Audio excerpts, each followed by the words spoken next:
Buenas noches, hermanos. Les invito a orar. Amado Padre Celestial, muchas gracias, Señor, por este tiempo. Gracias, Padre Santo, porque esta noche vamos a terminar un año más. Muchas gracias, Señor, porque hemos visto su misericordia, hemos visto su amor, hemos visto su gracia, Señor. La hemos experimentado y caemos de rodillas ante usted. Suplicamos, Señor, que su Santo Espíritu sea con su pueblo y que su Santo Espíritu dirija su palabra a nuestros corazones y nos cambie, Señor. Suplico, Padre Santo, que usted apunte a la verdad y que usted sea el que transforme los corazones y lleve la dirección de la iglesia, Señor. Bendíganos, Padre Santo, sea con nosotros, en el nombre de Cristo Jesús. Amén. 1, 2, 3, 4, 5. Se acaban de ir 5 segundos de tu vida y ¿sabes qué? Jamás van a volver. Y esa es la realidad con el tiempo. Se fueron 5 segundos de tu vida y no importa quién seas, no importa cuánto lo desees, no importa cuánto quieras hacer, o no importa cuánto le quieras prometer a Dios, ni cuánto conocimiento acumules, no existe la máquina del tiempo, no existen los milagros por la atracción, porque eso es mentira, y ni la guanteleta de Thanos puede hacerlo. Se fueron. Y hay varios golpes en la vida.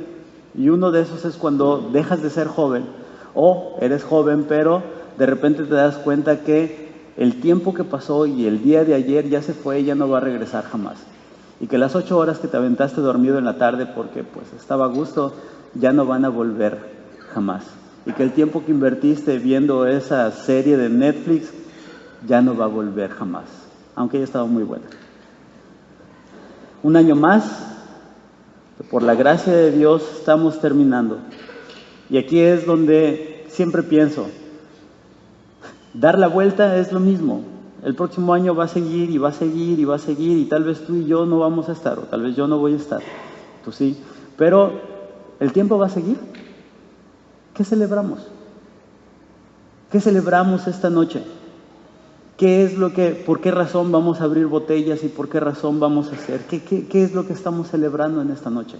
Porque el tiempo pasa y el tiempo va a seguir pasando, y si tú celebras que el tiempo pasa, te invito a que reconsideres eso. Porque entonces no tiene sentido celebrar.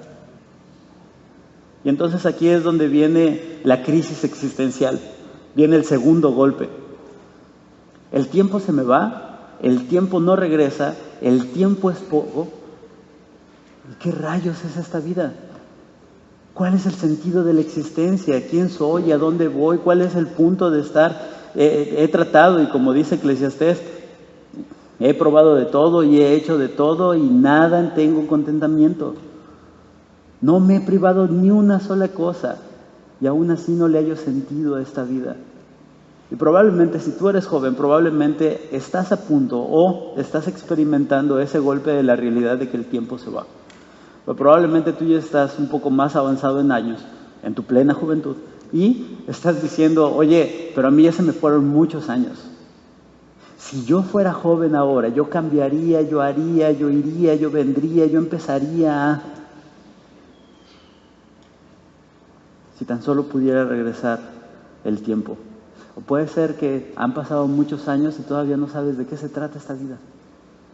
Puede ser que han pasado muchos años y todavía no sabes cuál es el sentido de esta existencia. Es tan corta y al mismo tiempo tan difícil de entender que no sé qué rayos estamos haciendo aquí.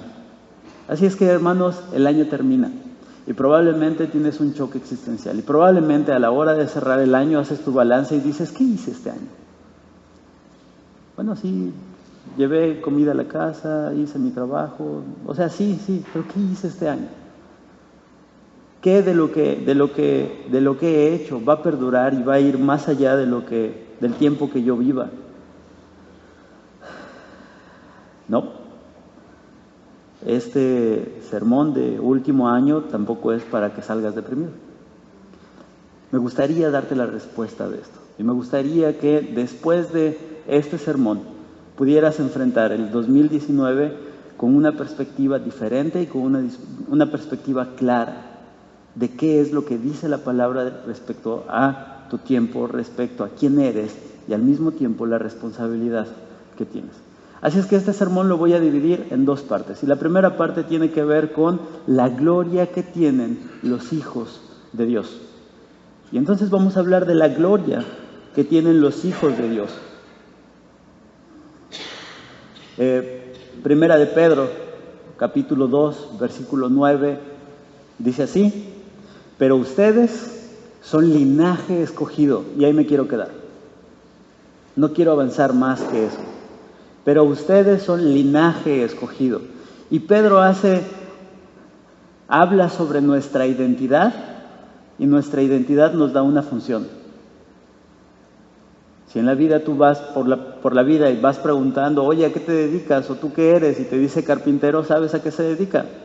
Si te dice pescador, sabes qué es lo que hace. Si te dice jardinero, sabes qué es lo que hace. Tener una identidad te da una función clara. Te permite saber a qué se dedica y de qué conocimientos tiene esa persona.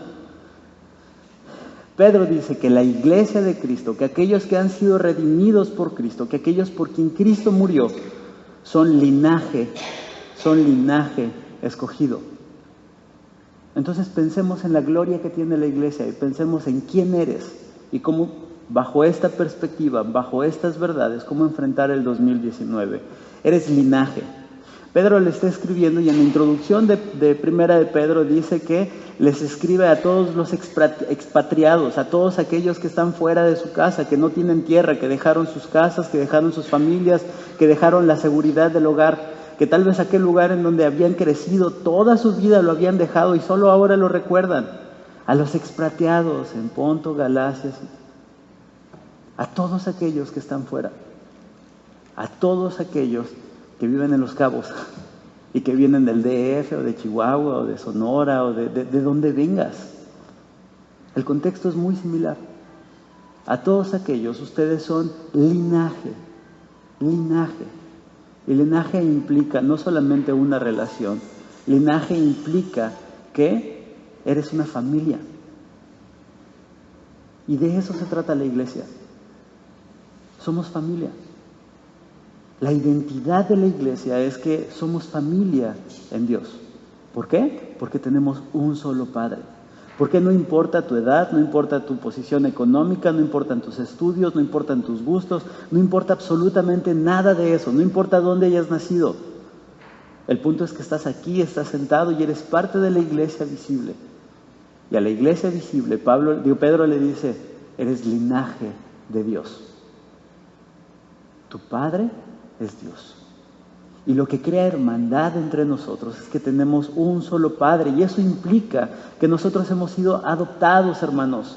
No pertenecíamos a esta familia, este no era nuestro Padre, y ese lugar en la mesa no nos correspondía ni no lo podíamos ganar nosotros.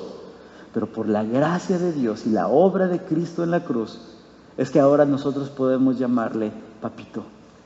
Por la gracia de Dios es que ahora podemos voltearnos y entonces las personas con quien nos congregamos y entonces las personas que están a nuestro alrededor no son simplemente asistentes, no son otros que vienen al culto, son hermanos en Cristo.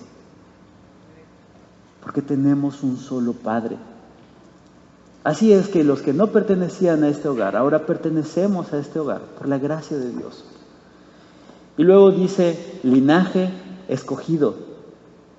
Y en escogido encierra muchas de las características de Dios. Escogido no solamente es, sí, Dios te escogió. No, Dios te escogió porque tiene ciertas características y estas características hacen que el hecho de haber sido escogido muestren el carácter de Dios. Y por lo menos pensé en tres. El hecho de que Dios haya escogido quiere decir que Dios es soberano. Quiere decir que Él tiene la capacidad de escoger. Quiere decir que Él tiene y Él puede decir este sí y este no, porque Él es Dios y Él es soberano. Y en esto es justo. ¿Sabes por qué? Porque tú no pagaste tu deuda, Él pagó tu deuda. Así es que Dios en su soberanía te ha escogido. Pero la soberanía de Dios también revela la gracia de Dios. Este regalo inmerecido ¿Qué hice yo para merecer esta gracia? ¿Qué hice yo para llamarle Padre? ¿Qué hice yo para pertenecer a esta familia? ¿Qué fue lo que vio en mí? Nada. Y 1 Corintios dice que de lo vil y lo despreciable tomó Dios para hacer de donde no era. Así es que si quieres llenar alguna característica y alguna lista, es que somos viles y despreciables, y estamos alejados de Dios, y estamos completa y absolutamente necesitados de Dios. Y Dios, movido en su libre gracia, porque no hubo absolutamente nada que tú pudieras hacer, que tú pudieras desear, que tú pudieras influir en la voluntad de Dios. Él, en su libre voluntad, porque así le plugó, porque así lo quiso, te eligió para que fueras parte de su linaje, para que fueras parte de su familia y para que te sentaras en su mesa. Por pura gracia. Porque eso de querer hacer buenas obras y querer portarme bien y hacer obras mediocres, y la verdad no somos tan buenos, y la verdad es que, pero al final de cuentas, querer que Dios nos dé la salvación por esas obras que fueron incompletas, por esas obras que quedaron manchadas, por esas obras que quedaron a la mitad, es esperar demasiado por algo tan mediocre. Es la gracia de Dios lo que nos garantiza estar delante de Él. Es la gracia de Dios la razón por la que Él nos escogió. ¿Por qué? Pues porque Él quiso. Ustedes son linaje escogido. Y en la siguiente cosa que pensé, en el hecho de escoger por libre gracia, es el increíble amor de Dios para con sus hijos. Chispas. Romanos capítulo 5, versículo 8 dice que, porque cuando aún éramos pecadores, Cristo murió por nosotros. Cuando éramos enemigos, Cristo murió por nosotros. Cuando no queríamos nada con Dios, Cristo murió por nosotros. Cuando éramos completamente incapaces de reconocer la grandeza de Dios y de reconocer la gracia de Dios y el amor, Cristo murió por nosotros. Así es que el hecho de ser linaje escogido resalta el hecho de ver a Dios, al Padre, uniéndonos a todos, de todos lados, de todo tipo de personas, hasta chilangos. Qué bueno, amén. Por la gracia de Dios, hermanos, porque así le plugó, para mostrar su increíble e inmenso e inmensurable amor. Ustedes son linaje escogido. Estamos empezando, ¿eh? Hay varios. Ustedes son linaje escogido, mis hermanos. Así es que ahora pueden, por medio de Cristo, pueden voltear y pueden decir, querido Padre, gracias por tu salvación. Gracias por su increíble amor. Pero después de eso, Pablo hace otra descripción. Ustedes, Iglesia de Cristo, ustedes también son real sacerdocio. Y real sacerdocio nos podríamos llevar mucho tiempo hablando de el real sacerdocio de Dios. Pero voy a ponerlo de lo más sencillo que pude. Cuando Dios creó al hombre, lo creó a su imagen y semejanza. Y le dijo que debía de sojuzgar la tierra y que debía de administrar los recursos para su gloria y multiplicarse para su gloria, para glorificar a Dios. Así es que el plan de Dios era este.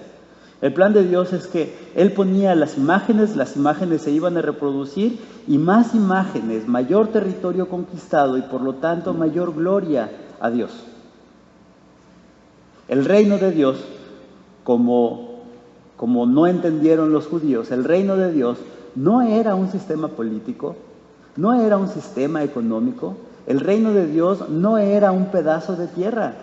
¿Dónde está el reino de Dios? ¿Cuándo va a venir el reino de Dios? ¿Es acaso que esta tierra, de este lugar, de esta nave, ese es el templo de Dios y este es el reino de Dios? No, mis hermanos. El reino de Dios no tiene que ver con una tierra o un estado político o con una cuestión económica. El reino de Dios trasciende a eso. El reino de Dios tiene que ver con la acción de Dios en este mundo caído para manifestar su gloria a través de gente imperfecta como tú y como yo. El reino de Dios tiene que ver con el hecho de que Dios transforma las vidas de las personas y que estas personas dan testimonio de que Dios es poderoso.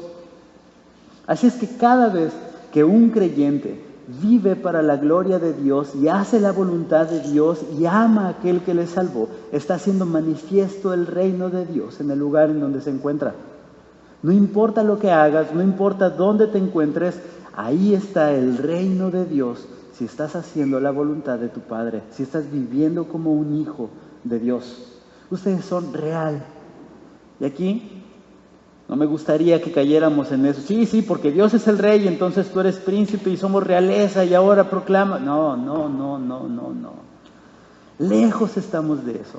Cuando dice real sacerdocio, está hablando de que nosotros pertenecemos al reino de Dios y que nuestra responsabilidad como sacerdocio real tiene que ver con hacer evidente el reino de Dios.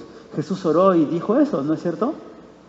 Venga tu reino, hágase tu voluntad, así en la tierra como en el cielo.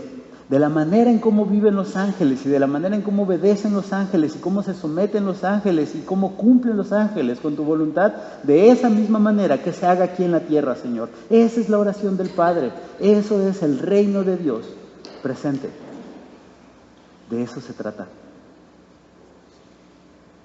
Pero dice sacerdocio. Y eso nos debe de llevar al Antiguo Testamento. En el Antiguo Testamento los sacerdotes tenían el papel de ser intermediarios entre los hombres y Dios. Ellos eran boca del hombre para con Dios. Ellos venían y proclamaban e intercedían por aquellos que estaban en pecado. Los sacerdotes, específicamente los sumos sacerdotes, entraban una vez al año y ofrecían sacrificios para que la paz entre Dios y los hombres estuviera un año más. Cuando Pablo le dice a la iglesia, ustedes son real sacerdocio, está diciendo, hermanos, ustedes deberían de estar proclamando quién es el rey y deberían de estar proclamando cuál es su gloria y deberían de estar predicando el evangelio a otras personas. Porque el sacrificio que se hacía una vez al año era una predicación del evangelio. Era aquí el Cordero de Dios que va a quitar el pecado del mundo. Hermanos, he aquí el Cordero de Dios que va a quitar el pecado del mundo. Hermanos, va a venir el Cordero de Dios que quita el pecado del mundo. Y entonces viene Juan el Bautista y cuando ve a Jesús descender para ser bautizado, voltea y le dice, he ahí el Cordero de Dios que quita el pecado del mundo. Es un anuncio del Evangelio. La iglesia debería de estar evangelizando y debería de estar compartiendo quién es el Rey y en quién tenemos salvación. La iglesia debería de estar intensamente proclamando la grandeza de su Rey y la eficacia de su salvación. Porque son real sacerdocio. Si tú ves a un carpintero, el carpintero hace cosas de madera. Si tú ves a un pescador, tú sabes que el pescador va a hacer cosas en el mar. Si tú ves al real sacerdote, debería de estar haciendo evidente el reino de Dios y proclamando al Cordero que vino a salvarnos. Eso es lo que debería de estar haciendo la iglesia. Esa es la pasión de la iglesia. Ustedes son real sacerdocio, hermanos. Nosotros deberíamos de estar en una constante proclamación de que la gente necesita arrepentirse y creer en Cristo y proclamarlo como el Señor de sus vidas. Porque eso es lo que hacían los sacerdotes, intercedían para que estos no se perdieran. Y después Pedro dice, ustedes son nación santa, nación santa. No eres una nación que haces lo que se te pega la gana, cuando se te pega la gana, como se te pega la gana. Pedro utiliza el concepto de nación para hacerles pensar que ellos son ciudadanos de algo más. Y es muy interesante, porque muchos mexicanos llegan a Estados Unidos y están en Tijuana, y ya van a llegar a la línea, y no traen el cinturón. Pero en cuanto van a llegar a la línea, ¿qué hacen los buenos mexicanos? Porque aquí sí hay que respetar, porque aquí sí hay que hacerlo.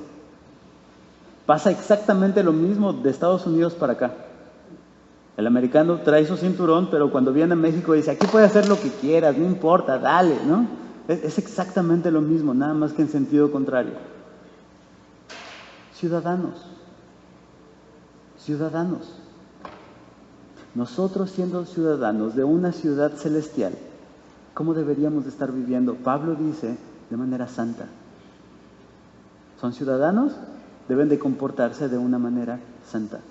Deben de estar considerando el carácter de Dios. Y en el capítulo 1, Pedro les está explicando y les está diciendo, hermanos, ustedes son llamados a vivir una vida santa, y utiliza exactamente el mismo mensaje que se utiliza en todo el libro de Levítico. Sean santos, porque yo soy santo. Y Pablo le dice a la iglesia, ustedes deben de vivir en santidad porque Dios es santo. Y estar en conformidad con su carácter es estar viviendo en santidad. Así es que, hermanos, animémonos a vivir como piedras vivas que proclaman la gloria de Dios y que son edificados el cuerpo de Cristo y que están haciendo el reino de Dios de manera evidente. ¿Cómo? A través de la santidad. Y ese es el punto, para que cuando te vean fuera de la iglesia, te digan, tú eres cristiano, háblame de tu Dios. En lugar de decir, ¿tú eres cristiano? Es la gran diferencia. Nuestra manera de vivir debería de estar proclamando a aquel que nos ha rescatado. No se trata de perfección, no se trata de que, ahora que vivo en santidad ya no puedo pecar, o ahora que vivo en santidad solo puedo hacerlo y ya no va a haber pecado en mí. No, no es cierto. El pecado va a ser una realidad con la que vamos a estar luchando hasta el último aliento de nuestra vida. El pecado es una realidad que va a estar aquí en este mundo y en la experiencia de cada ser humano hasta que Cristo regrese, punto. Pero el norte es ese. No se trata de que ya no vas a volver a pecar jamás en la vida, pero ese es el camino que debes andar. No se trata de que nunca vas a caer, porque cuando dices eso y cuando te proclamas con tu propia justicia, entonces ya caíste. Se trata de que te mantengas en el norte que Dios nos ha dado, vivir en santidad, una nación santa. Así es que somos linaje escogido, real sacerdocio, nación santa. Porque no vivimos como conciudadanos, como el resto de la gente. Jesús en Juan 17 dice que, Señor, no te pido que los quites del mundo, sino que los apartes del mal. La oración de Jesús nunca fue con una cuestión de apártense y no le hablen a los no creyentes y no se convivan con los no creyentes y no vean con los no creyentes porque eso es pecado.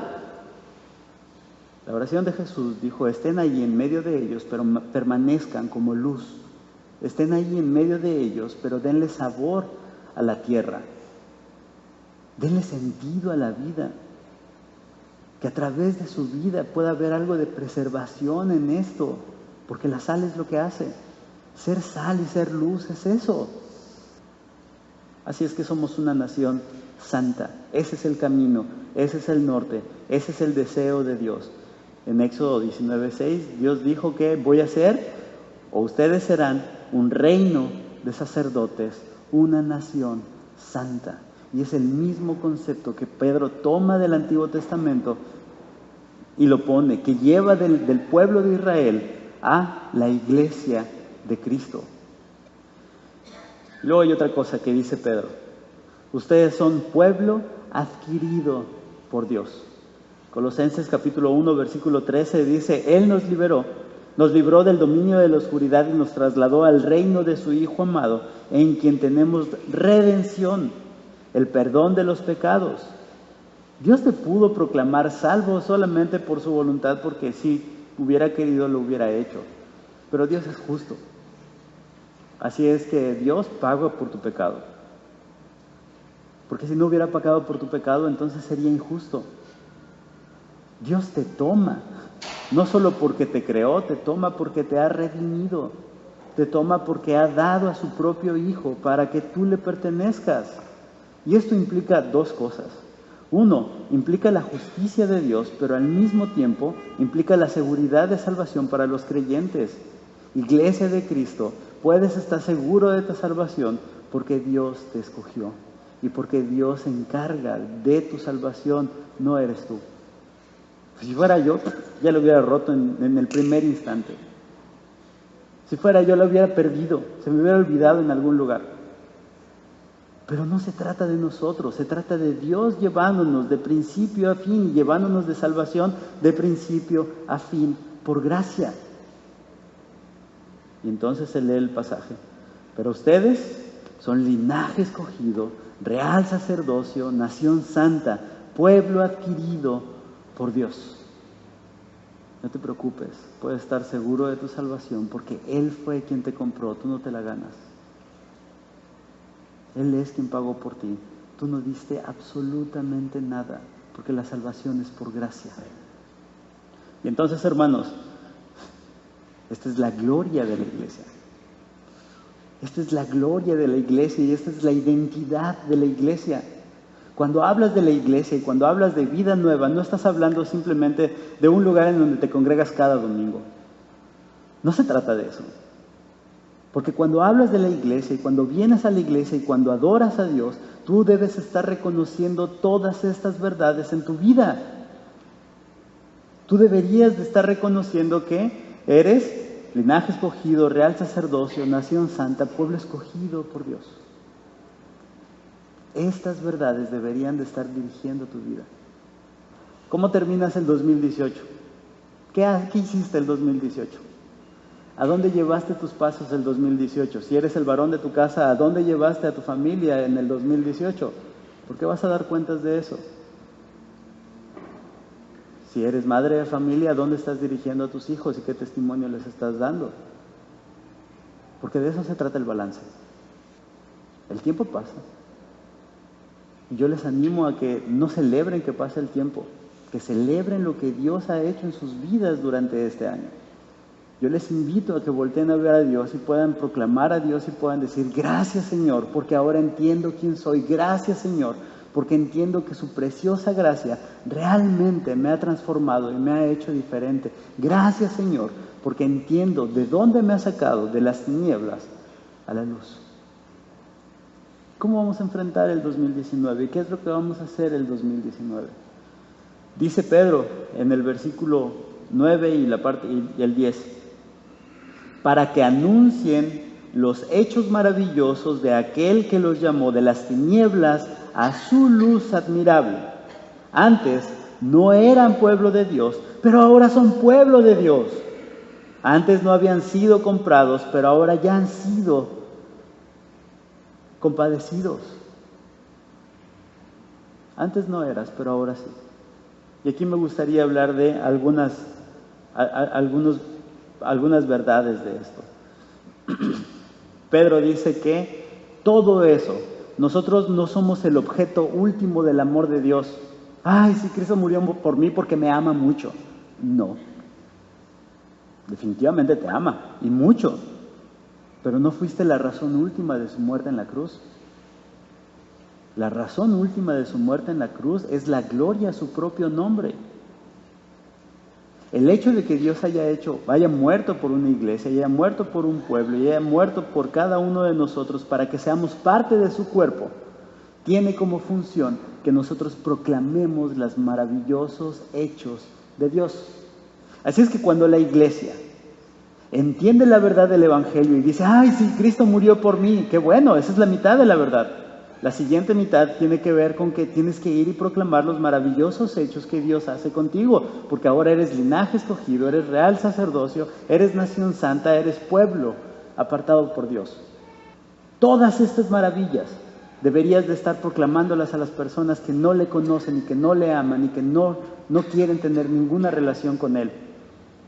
El propósito de Dios para que tú puedas disfrutar de todas estas cosas es que tú vayas y las proclames con aquellos que no le conoces y seas luz en medio de las tinieblas y sean benditos tus pies porque estás llevando el Evangelio a otras personas.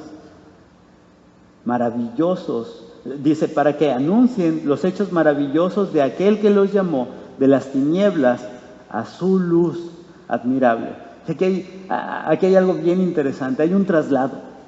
Hay un traslado de las tinieblas a la luz, hay un traslado del pecado a la santidad, hay un traslado de estar muerto a tener vida nueva. Debe de haber un proceso en la vida de los creyentes en donde están haciendo esta transición de aquí a acá, de muerte a vida nueva. El creyente debería de estar avanzando en eso y el 2019 debería de estar enfrentando estas cosas y debería de estar diciendo: Señor, por favor, úseme. Yo quiero servirle, yo quiero estar ahí, yo quiero proclamar su nombre, yo quiero dar testimonio. Señor, el hecho maravilloso. Y es muy interesante porque cuando me quedé pensando en el hecho maravilloso, y aquí los jóvenes tal vez han venido a la iglesia desde que eran niños, el hecho maravilloso tiene que ver con lo que dice Jeremías. No, Ezequiel. Perdón. Ezequiel.